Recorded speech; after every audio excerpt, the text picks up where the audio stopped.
Bonsoir mesdames et messieurs, merci de préférer Africa Today pour vous informer. Bienvenue dans ce journal, dont voici les titres.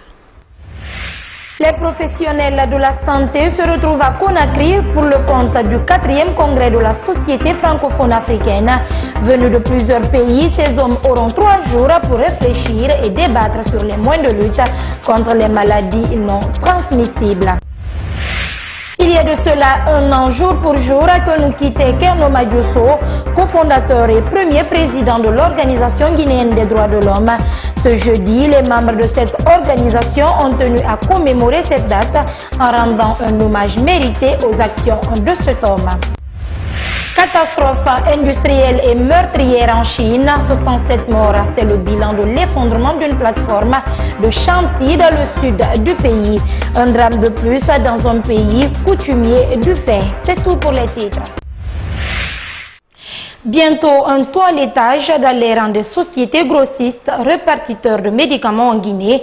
C'est vu le nombre élevé et inquiétant de ces sociétés que le ministre de la Santé, en Conseil des ministres ce jeudi, a présenté les dispositions envisagées par son département afin d'obtenir le soutien pour le renouvellement des agréments. Le Conseil a aussi débattu du projet d'exploitation d'or dans la préfecture de Mandiana en partenariat avec Managem et Avocet. Explication d'Aouda Mohamed Kamara. À en croire les statistiques présentées par le ministre de la Santé, la Guinée regorge le nombre le plus élevé de sociétés grossistes répartiteurs de médicaments dans la sous-région. Avec une population de 24 millions d'habitants, la Côte d'Ivoire par exemple compte 800 pharmacies pour 4 grossistes. Au Mali, pour une population de 16 millions d'habitants et 536 pharmacies, nous avons 4 grossistes. En Côte d'Ivoire, pour une population de 24 millions et pour un nombre de pharmacies d'environ 800, nous avons 4 grossistes également. Au Niger, pour une population de 16 millions d'habitants et 245 pharmacies, nous avons 3 grossistes, alors qu'en Guinée, pour une population de 11 millions d'habitants, avec 400 pharmacies, nous avons 96 grossistes. Selon le FMI, 93% du marché du médicament est illicite en Guinée, avec un chiffre d'affaires annuel avoisinant les 800 milliards de francs guinéens. Cet état de fait qui, selon Abdurrahman Diallo, est de la criminalité pharmaceutique et représente une réelle menace pour la santé publique. Et pire, ces médicaments ne répondraient à aucune norme de commercialisation, donc une grave violation du cadre législatif et réglementaire de la Guinée. Le ministre a précisé que le but est d'arriver à un nombre réduit de sociétés grossistes répartiteurs qui respectent l'ensemble des critères définis par la loi.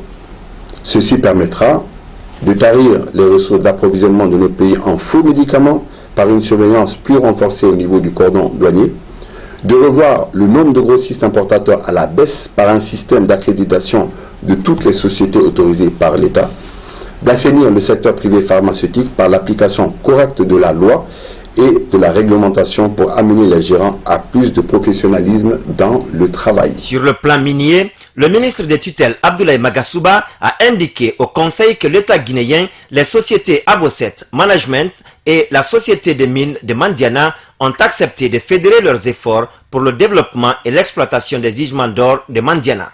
Les fondamentaux du projet se présentent ainsi que suit. La réalisation d'un investissement pour la construction de la mine et des infrastructures qui y seront associées. La construction d'une mine d'une capacité de production annuelle cible de 100 000 onces d'or. L'atteinte de la première production commerciale dans un délai de 42 mois à compter de la date d'entrée en vigueur de la Convention. La réalisation des travaux de recherche sur l'intégralité de la zone d'intérêt à l'effet de sécuriser la durée de vie de la mine.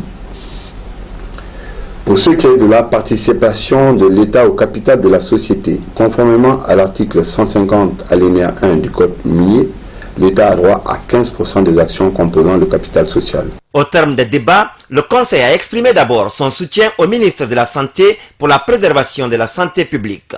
Ensuite, il a été demandé à celui des mines de mener les dernières consultations d'usage avant signature. Les autorités communales de Dixine ont reçu ce jeudi la délégation du Front National pour la défense des droits des citoyens. Comme à Kaloum et Ratoma, les membres du Front DDC sont venus expliquer leur inquiétude autour du point 2 de l'accord issu du dialogue politique interguinéen du mois d'octobre dernier. Ce point relatif à la désignation des chefs de quartier lors des prochaines élections communautaires. Al-Seni Diallo. Recueillir plus de signatures avec la pétition afin de faire fléchir les députés sur le point 2 de l'accord du 12 octobre dernier, telle est l'ambition du Front National pour la défense des droits des citoyens. Dans la commune de Dixine, les membres de la structure ont été reçus par le président de la délégation spéciale. Une occasion pour eux d'expliquer le motif de cette démarche citoyenne selon Saïkouyaya Diallo. Nous avons essayé de demander la population à la base.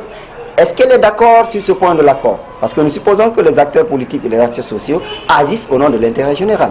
Donc, est-ce que la population est d'accord? Pour le savoir, c'est d'aller vers la population pour expliquer concrètement qu'est-ce que ça veut dire. Est-ce que ce point est conforme au respect de leurs droits? Et donc de recueillir leur avis. S'ils sont d'accord, la pétition va le prouver parce qu'elle ne sera pas signée.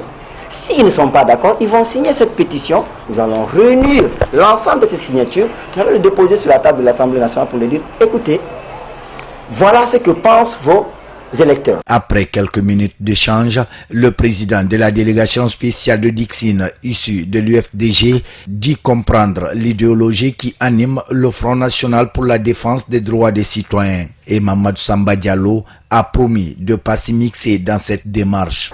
Je n'entraverai aucunement à votre démarche. Vous êtes libre d'effectuer vos démarches. Au niveau de la commune, vous ne rencontrerez pas d'obstacles. Chacun sera libre d'apprécier à juste titre ce que vous êtes en train de faire et de dire. Je ne vous empêcherai pas d'évoluer, mais je resterai personnellement derrière l'administration, derrière donc mon ministre qui a accepté, derrière l'opposition républicaine que je représente. En remerciant le président de la délégation spéciale de Dixine pour cet accueil, Dr Faya Milimono dit ne pas comprendre la position du maire. C'est une majorité de partis membres de cette opposition qui n'est pas d'accord avec ces accords. Donc logiquement, si il était, comment on appelle ça, pour l'opposition républicaine, il accepterait de signer cette pétition. Il aurait simplement précisé que, en tant que représentant de l'UFDG et président de la délégation spéciale, il reste derrière les accords comme l'UFDG reste derrière les accords. Le Front National pour la défense des droits des citoyens dit avoir déployé déjà des jeunes dans les quartiers de Dixine avec les fiches d'émargement en vue de faire adhérer plus de personnes à leur cause. Le ministre de la Ville et de l'Aménagement du Territoire était ce jeudi à Dubreka. Luseni Camara est allé expliquer aux citoyens de cette localité la volonté du gouvernement à récupérer toutes les zones industrielles illégalement occupées. C'est le cas par exemple de Masaya qui fait environ 312 hectares sur les pas du ministre Luseni Camara, Oumi Camara.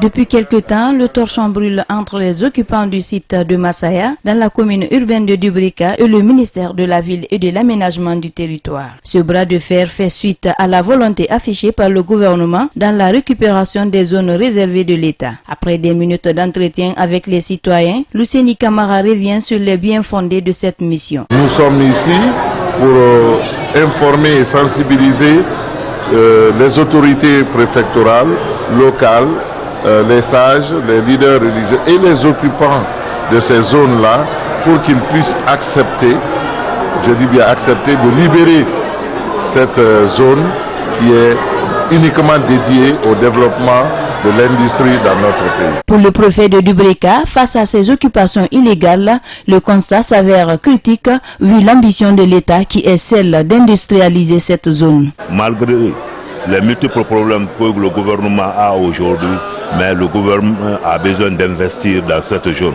Nous avons constaté sur cette zone qu'il y a des occupations illégales. Donc tout ce qui est illégal est contraire à la loi. Selon le directeur préfectoral de l'urbanisme du Brika, cela fait plus d'une vingtaine d'années que ce site industriel de Masaya a été réservé pour être aménagé plus tard. Donc avec ce besoin d'aménagement du gouvernement, les occupants illégaux se doivent de libérer les lieux. La zone de Masaya couvre une superficie de 310 hectares. Donc vous avez vu, il y a même des usines qui sont déjà installées, des usines de gaz, ainsi de suite. Donc il y a une commission Cotési mise en place qui affecte ces domaines aux opérateurs économiques. Et chaque fois que la commission se retrouve dont je fais partie, on trouve que des gens sont venus, même notamment, faire des constructions. On est obligé souvent de casser pour que ces gens-là s'installent. Des citoyens frappés par cette opération de récupération ont également manifesté leur désolation face à cette décision gouvernementale. Cependant, ceux qui ont les papiers légaux peuvent déposer leurs copies soit à la préfecture de Dubrika ou au département, a indiqué le ministre. J'ai été clair et en soussou et en français en disant si quelqu'un possède une documentation quelconque, que ce soit délivré par des coutumiers, par l'administration technique et la direction de l'habitat ou par d'autres personnes, qu'ils viennent vers nous avec ces documents pour que nous puissions les examiner, conforter la personne dans sa position ou non. Des agents de l'habitat ont été mis en garde par le premier responsable de la ville et de l'aménagement du territoire au cas où il serait cité dans la délivrance de documents officiels à des citoyens sur une zone foncière de l'État. Au même moment, des citoyens dont les bâtiments ont été marqués dans une autre zone, toujours dans la préfecture de Dubrika, étaient eux en train de faire un sacrifice pour implorer Dieu d'être à leur côté dans cette affaire. Moussa Sefa Kamara.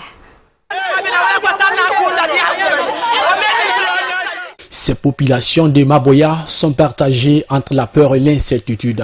Le marquage des bâtiments par le ministère de la Ville ne permet plus le sommeil à ces citoyens en larmes. Une situation qui préoccupe tous les habitants de cette localité. C'est pourquoi ils ont organisé une cérémonie de lecture du Saint-Coran pour implorer la grâce divine, afin d'épargner leur habitation aux casses programmées par le département.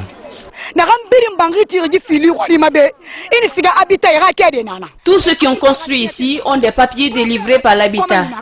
Il y a la signature de l'habitat, celle du préfet et du chef de quartier. Dans tout cela, est-ce qu'un pauvre citoyen peut savoir que c'est une zone réservée si on ne lui a pas expliqué? Plus loin, elle demande une précision entre le quartier Maboya et Masaya, lequel est exactement visé par cette décision. Il dit qu'il s'agit de Mansaya. Et pourtant, il y a Mansaya ici, il y a Maboya ici. Il faut qu'il nous fasse cette précision. Mamadi Beriti, lui, interpelle les autorités à faire preuve de responsabilité. Je demande au président de la République et à son ministre de craindre Dieu. Nous serons tous jugés demain à l'au-delà et n'ont qu'à laisser les pauvres citoyens et leur habitation. Cependant, les habitants de Maboya sont dans un flou total suite à cet acte du ministère de la Ville et de l'aménagement du territoire.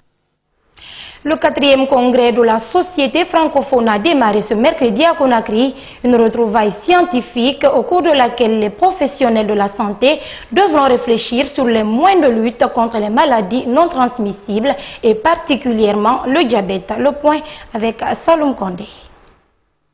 Selon un rapport de l'Organisation mondiale de la santé publié en avril 2016, le diabète serait responsable de près de 4 millions de décès chaque année dans le monde. Et les 80% de ces décès surviennent dans les pays pauvres, précise le rapport. Une inquiétude face à laquelle les professionnels de la santé francophone africaine ne comptent pas baisser les bras. Au cours de ce 4e congrès sur le diabète, la Guinée a présenté le contenu d'une enquête menée sur l'évolution de cette maladie. Nous avons visité plus de 2400 ménages. Et nous avons utilisé des PDA dans lesquels nous avons introduit les sujets qui étaient éligibles à l'enquête. Et c'est le PDA qui choisissait l'individu, un seul, dans le ménage, qui devait être enquêté. En fonction de la décentralisation de l'ordre, en fonction de l'organisation du système de santé, le pourcentage de diabétiques qui ignorent qu'ils sont diabétiques peut atteindre 100%. Vous voyez que dans les villes, en Guinée, nous étions en 2009 autour de 40%. Pendant ce temps au Sénégal, l'information de la population sur les effets de cette maladie semble être une priorité. Et c'est le téléphone portable qui est au centre de cette politique de lutte contre le diabète. Il est important d'évaluer sur le plan national d'abord le matériel dont nous disposons. Est-ce qu'il y a assez de téléphones portables?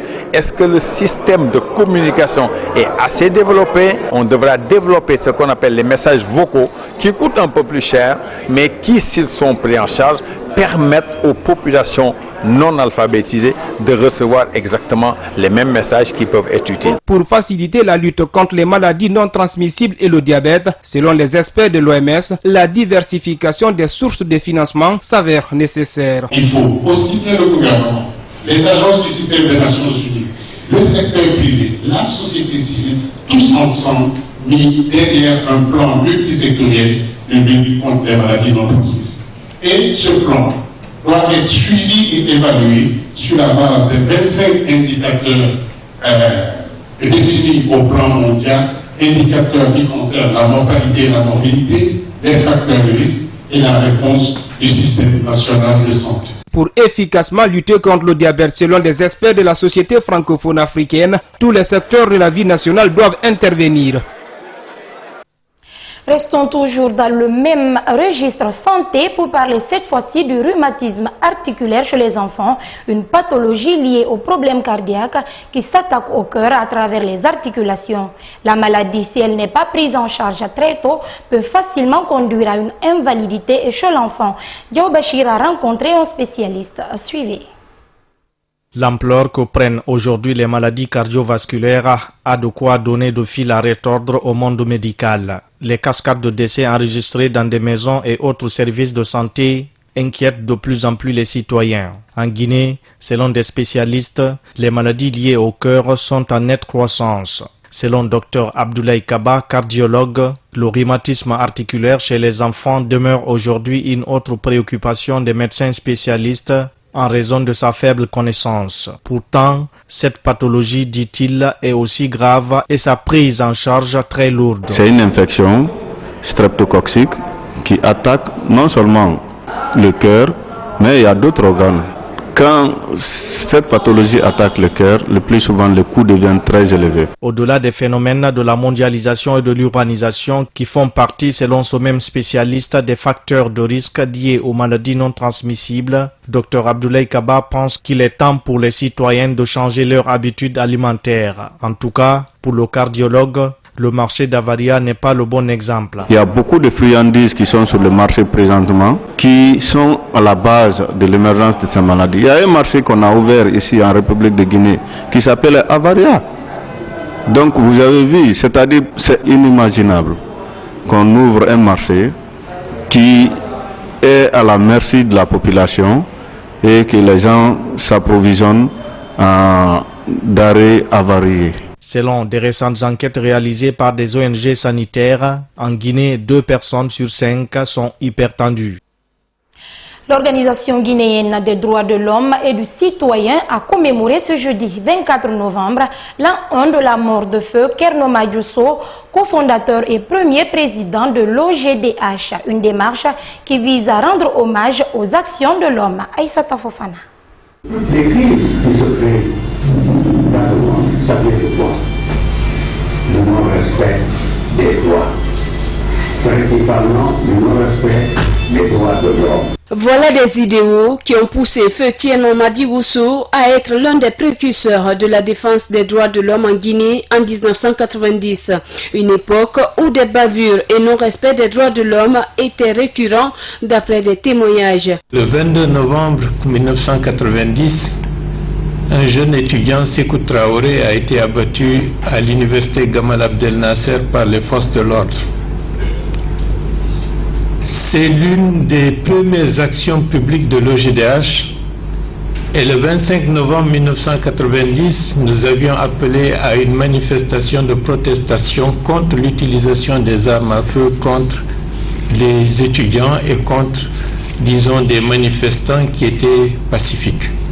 Dr Tierno Madjousso, moi-même et d'autres jeunes étudiants, nous avons été arrêtés et nous avons été gardés pendant 3 jours. Des combats pour lesquels le cofondateur et premier président de l'OJDH s'illustrera pour promouvoir la culture du respect des droits de l'homme dans le pays. Dans l'action de l'OJDH contre l'impunité en Guinée, Dr So s'est illustré dans l'assistance multiforme aux victimes des violations des droits de l'homme en encadrant et soutenant les principales associations de victimes de graves violations des droits de l'homme enregistrées en Guinée. Pour sa femme, encore sous le choc de cette disparition, ce n'est qu'un au revoir et non un adieu. De près ou de loin, avec tout ce qu'on a partagé, on restera toujours ensemble. Toi, dans ta dernière demeure, moi, dans ma première pour l'instant. Membre fondateur et président du Forum démocratique national en 1992, président des Forces vives de Guinée en 2005, membre des bureaux exécutifs de l'Union interafricaine des droits de l'homme et les ONG arabo-africaines, vice-président de la FIDH, Feu Thierno Madi Ousso s'en va en laissant derrière une femme apeurée et des collaborateurs toujours nostalgiques. La Miss Guinée Safiatou Baldé à la conquête de la couronne, la reine de la beauté guinéenne s'envole ce jeudi pour les États-Unis où elle doit participer au concours Miss Monde. Safiatou Baldé bénéficie déjà du soutien des artistes. La rappeuse Ashley vient porter main forte à la Miss Guinée. Elle compte lui dédier un morceau. La chanteuse explique les raisons de ce soutien dans ce compte-rendu de Salou Yombono. Safiatou Baldé compte élever sa beauté à une dimension internationale. La Miss Guinée devra dans quelques heures rivaliser avec d'autres reines de la beauté venant d'horizons divers. En signe de patriotisme, la rappeuse Ashley décide de soutenir Miss Safiatou pour l'encourager dans cette compétition qui se tiendra à Washington, aux États-Unis. I'm here to support my sister Safi because je suis là pour supporter ma sœur Safi parce qu'elle doit être Miss Monde. Sa beauté, son intelligence sont un atout pour qu'une Guinéenne soit Miss Monde. Cela m'intéresse et c'est pourquoi j'ai animé cette conférence pour accompagner cette talentueuse et belle jeune fille. L'artiste entend aller plus loin. Elle envisage dédier un morceau pour la plus belle des Guinéennes au compte de l'année 2016 qui, elle, se réjouit de ce coup de main. Je remercie ma soeur qui est ici à mes côtés aujourd'hui pour me soutenir, comme pour dire que voilà, je ne vais pas seule, je suis avec mon pays, je suis avec les Guinéens, et voilà, c'est ce qu'elle vient de prouver, je leur remercie du fond du cœur. Ashley n'est visiblement pas la seule. Sur les réseaux sociaux, des Guinéens se mobilisent autour de cette beauté qui n'attend que leur voting pour atteindre ses objectifs. Tout ce qui peut me donner la force d'avancer, cette force de pouvoir dire oui je suis là, je suis avec mon pays, c'est de savoir que toutes ces personnes, tous les Guinéens sont derrière moi et que je peux compter sur leur appui, sur des appels, sur des messages, sur le voting. Est-ce que cela va me permettre moi en tant que personne d'avoir le moral haut, mais également de me dire oui, je ne dois pas décevoir parce qu'il y a la Guinée derrière moi et je dois dignement la représenter. 130 000 personnes ont déjà voté, ce qui classe la Guinée au 2e rang sur 119 pays. Il ne reste plus qu'à maintenir la nation dans le top 10 pour que Safiatou participe à la finale de ce concours mondial de beauté. Le Burkina Faso malade de son système de santé, c'est la paralysie dans les hôpitaux du pays. En cause, une grève des personnels de santé, un débrayage de 72 heures entamé mardi pour réclamer des augmentations sur les salaires et des indemnités. Une grève totale sans service minimum dans les hôpitaux de Ouagadougou. Les patients sont désemparés. Regardez. L'entrée des urgences est vide. L'image n'est pas banale. En temps normal, des dizaines de personnes se pressent ici. À l'intérieur, même scène. La plupart des malades ont quitté les lieux, mais certains n'ont pas d'autre choix que de rester et d'attendre, comme Noélie, venue accompagner sa grand-mère. Comment on va faire? Je ne peux pas la prendre pour aller à la maison. Je n'ai pas l'argent aussi pour aller à la clinique. Donc c'est mieux de rester jusqu'à que le grève finisse. Un peu plus loin, le cas de cet homme est plus grave. Arrivé lundi aux urgences, il doit être amputé du pied, mais depuis, il attend, ici, par terre, dans le couloir. Aucun chirurgien, aucun anesthésiste, aucun brancardier. Il risque pourtant la gangrène s'il n'est pas rapidement opéré. Son neveu est désemparé. Vraiment, le malade souffre beaucoup. Il souffre trop, il faut que le gouvernement regarde ça, puis de résoudre ce problème. Sinon, c'est compliqué. Quelques organisations de la société civile passent de chambre en chambre pour recueillir les doléances, apporter un peu d'eau et du soutien. Les malades souffrent et le personnel soignant, le personnel administratif ne répond pas aux questions et de la presse et de la société civile. Les rares médecins présents sont soit des militaires réquisitionnés, soit des contractuels. Aucun ne veut être filmé. C'est donc à visage caché que l'un d'eux accepte de parler. Il a dû venir travailler, mais soutient cette grève. Si nous sommes arrivés là quand même, c'est parce qu'on n'a pas eu le choix. Vous allez venir trouver des malades qui sont à terre. C'est pas humain. C'est déshonorant pour un pays qui se dit en voie de développement. Ici, cette grève-là sera une occasion pour les autorités de se racheter, pour nous donner des meilleures conditions afin que nous puissions travailler et sauver des vies. Alors c'est tant mieux. Les médecins conseillent aux malades qui le peuvent de se rendre dans les établissements privés qui, eux, sont en service. La grève est prévue jusqu'à ce jeudi inclus. Le sommet de la francophonie, 16e édition, le sommet en lui-même avec les chefs d'État, ça sera ce week-end, mais les discussions et les célébrations ont déjà commencé à Madagascar, où le village de la francophonie a été inauguré. Thème officiel de cette rencontre sous l'égide de l'OIF, le partage de la croissance, le développement durable, des questions sensibles dans un pays riche en or et qui attisent les appétits industriels, notamment ceux des Chinois. Suivez. Un comité d'accueil motivé. Les banderoles sont de sortie et les slogans rodés. Non aux Chinois. L'objet de la colère, l'exploitation par des Chinois donc d'une mine d'or située sur les terres de Soama à Manina. La plupart sont agriculteurs, mais même le prêtre de la paroisse s'est joint à la mobilisation. Cette exploitation, c'est tout à fait intenté contre notre économie. La mine est en face, à l'arrêt, car la fronde a contraint l'entreprise à interrompre ses activités, temporairement dit-on. Eux veulent que le permis d'exploitation soit retiré, la terre les nourrit. Pour la population, c'est important de se tenir debout et de défendre sa terre qui est sacrée. Cette terre, les ancêtres l'ont léguée. Madagascar est une terre que Dieu a créée pour les Malgaches. D'autres avancent des arguments écologiques et le nœud du problème, c'est cette rivière. Ce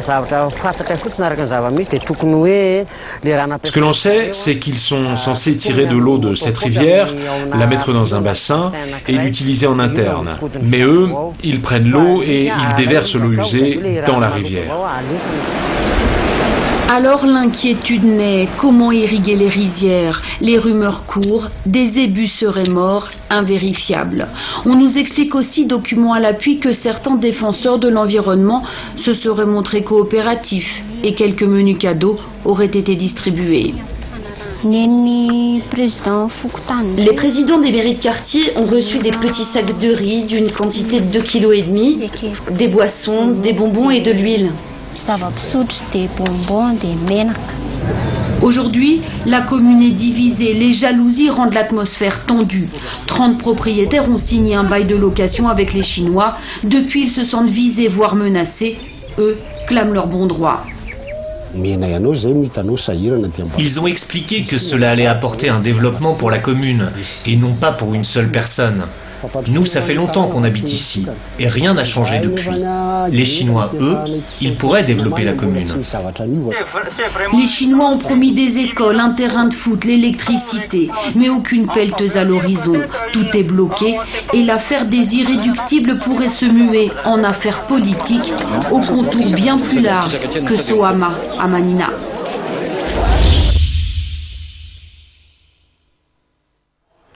Le drame s'est produit tôt ce matin, il était 7 heures en Chine, lorsqu'une plateforme de chantier s'est effondrée sur des dizaines d'ouvriers.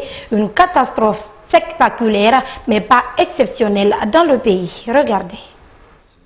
Il ne reste plus qu'un amas de débris de la plateforme de chantier. Hier soir, à la centrale électrique de Fencheng, toute une équipe d'ouvriers se trouvait dans cette tour de refroidissement en construction lorsque l'édifice s'est effondré.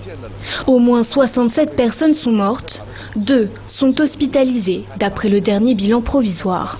Malgré l'entassement de nombreuses tiges métalliques et de blocs de béton, les secours espèrent encore retrouver des survivants. 32 camions de pompiers et des centaines de militaires ont été dépêchés sur place. 9 chiens spécialisés et 2 drones doivent les aider dans leur recherche. Chaque année, des centaines d'accidents se produisent dans des usines en Chine. Pour l'heure, la cause de cet effondrement reste inconnue. Voilà comment on se quitte au compte de cette grande édition d'information. Merci à tous de la fidélité. Bonne soirée chez vous. Au revoir.